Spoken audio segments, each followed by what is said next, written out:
السلام عليكم ورحمة الله تعالى وبركاته. خوتي خواتاتي، كيفاش نتوما؟ لاباس عليكم؟ هانيين مهنيين بخير.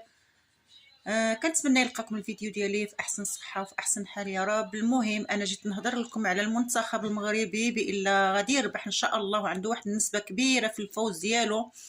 كيف ما هادوك اللي جاو حبطوا المغاربة وقالوا بلا راهم غادي يخسروا. كنقول لهم هذا المنبر، علاش كتقولوا المغاربة غادي يخسروا؟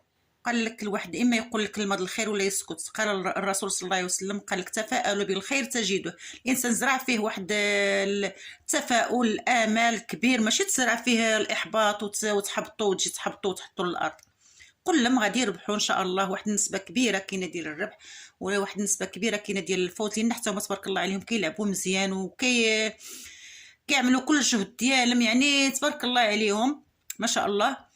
وبالنسبه لي يعني مادام فازوا مع كندا ومع بلجيكا، يعني تبارك الله عليهم ما شاء الله. كنتمنى حتى هذه المره هذه يفوزوا، ولان انا عملت انا بيدي صلاه الاستخاره وشفت عندهم واحد النسبه كبيره في الفوز.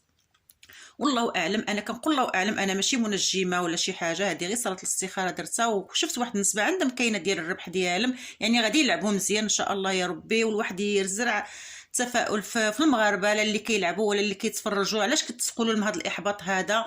تصبحوا الناس كاملين غدا مكتئبين، يعني المغرب كامل غادي يصبح مكتئب غدا. علاش؟ قولوا غادي يربحوا ان شاء الله. علاش ما تقولهاش؟ قول المغاربه ان شاء الله عندهم واحد النسبه كبيره في الفوز. وهذا الشيء اللي بغيت نوصل لكم حتى انا.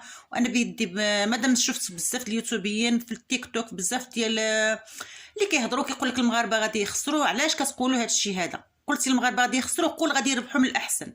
قول غادي يربحوا، قول كلمه الخير. قال لك الانسان يقول كلمه الخير ولا يسكت خير من الاحسن. الواحد يقول الكلمه ديال الخير افضل. والى فيديو قادم ان شاء الله، وكنتمنى المغاربه يفوزوا ان شاء الله يا ربي بهذه المباراه هذه، وكنتمنى من الفوز من كل قلبي. والى فيديو قادم ان شاء الله.